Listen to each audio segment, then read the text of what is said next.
வணக்கம் உறவுகளே. இன்னைக்கு பௌர்ணமி கிரிவலம் மற்றும் வைகாசி விசாக திருவிழாவுடைய வீடியோஸ் தான் இன்றைக்கி நம்ம பார்க்க போகிறோங்க. நான் நேரத்துலேயே இன்றைக்கி கிரிவலம் தொடங்கிட்டேங்க. ஒரு 4 மணி இருக்கும்.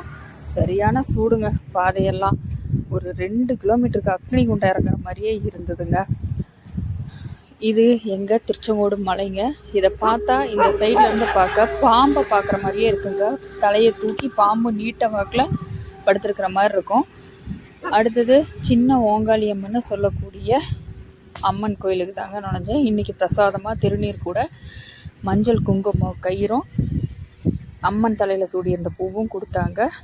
அதை கொடுத்தோன்னே சாமி கும்பிட்டு அப்படியே அந்த கோயிலை ஒரு சுற்று வந்தேங்க. இது பாருங்கள், என் அப்பா ஈசன் வாழ்கிற அந்த மலை கோபுரங்க. இதில் இந்த சுவாமி பார்த்திங்கன்னா தத்ரூபமாக ஒரு மனுஷனோட குடலை உருவி சாப்பிட்ற மாதிரி இருக்குங்க. சாமி கும்பிட்டுட்டு தாங்க நான் திரும்பவும் கிரிவல பாதையில் நடக்க ஆரம்பிச்சிட்டேன். ரோடு ஃபுல்லாக தண்ணி விட்டுருந்தாங்க.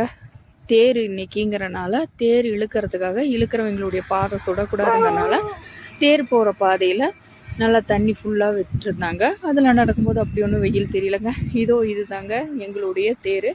மொத்தம் 4 தேருங்க. செங்கோட்டு வேலவருக்கு ஒரு தேர். இதுதாங்க அது செங்கோட்டு வேலவர் தேரில் அமர்ந்திருக்கிறாரு. இது செங்கோட்டு வேலவருடைய தேருங்க. அப்படியே பக்கத்தில் பார்த்தா இது அம்மன் தேருங்க. அம்பாளுக்குன்னு தனி தேர் இது. இந்த தேருக்கு பின்பக்கம் இது பாருங்க, இன்னைக்கு செங்கோட்டு வேலவருடைய தேர் தாங்க இழுக்கிறாங்க. அதுக்கு ரெடி பண்ணிக்கிட்டு இருக்கிறாங்க எல்லாம். என் அப்பன் முருகன் அம்சமாக உட்காந்துருக்கிறாருங்க. அப்படியே பின்னாடி போனோம்னா பெரிய தேருன்னு சொல்லக்கூடிய அர்த்தநாரீஸ்வரருடைய தேருங்க. அவர் மலையிலிருந்து உற்சவமூர்த்தியை எடுத்துக்கிட்டு வந்து நகர வீதிகளில் உலா வந்துட்டு இன்னைக்கு திருக்கல்யாணம் செய்து தேரில் ஏற்றியாச்சுங்க. இப்போ தேரில் அவர் அமர்ந்திருக்கிறாரு. இதை நம்ம இன்னைக்கு ஃபுல்லாக நம்ம போய் அந்த தேரிலேயே மேலே ஏறி சுவாமியை நம்ம தரிசனம் பண்ணலாங்க. அன்னைக்கு கொஞ்சம் கூட்டம் அதிகமாகவே இருந்ததுங்க. இதுதாங்க அந்த சுவாமியை மேலே போய் தரிசனம் செய்யறதுக்கான வரிசை.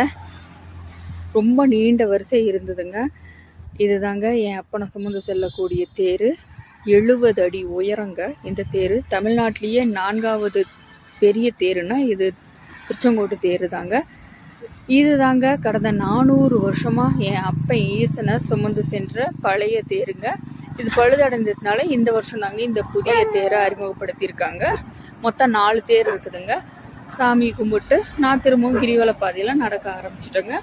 அடுத்ததாக ஆறுமுக சுவாமி கோயிலுக்கு தாங்க போயிருந்தேன். இன்னைக்கு வைகாசி விசாகங்கிறதுனால அங்கேயும் நல்ல கூட்டங்க. அப்படியே அந்த கோயிலுக்கு இடதுபுறத்தில் திரும்பினா மகா கணபதி இருப்பாருங்க. அங்கே போய் சாமி கும்பிட்டுட்டு ஆறுமுக சுவாமியையும் வழிபட்டுட்டு அப்படியே பிரகாரத்தை சுற்றி வரும்போது 6 படை வீட்லேயும் முருகனுடைய உருவம் எப்படி இருக்கோ அதை அப்படியே இங்கே வடிவமைச்சிருந்தாங்க. முடிச்சுட்டு திரும்பவும் கிரிவல பாதையில் வரும்போது இதுதாங்க வாகனங்கள் வழியாக திருமலைக்கு செல்லக்கூடிய நுழைவு வாயில். இங்கே நல்வழிகாட்டி விநாயகர் இருக்கிறாருங்க. அதை கும்பிட்டு திரும்பவும் கிரிவலத்தை ஸ்டார்ட் பண்ணால் இது அள்ளி குளங்க. நல்ல மழை பெஞ்சதுக்கு அதுக்கும் குளத்துலேயும் தண்ணி நிறையா இருந்ததுங்க.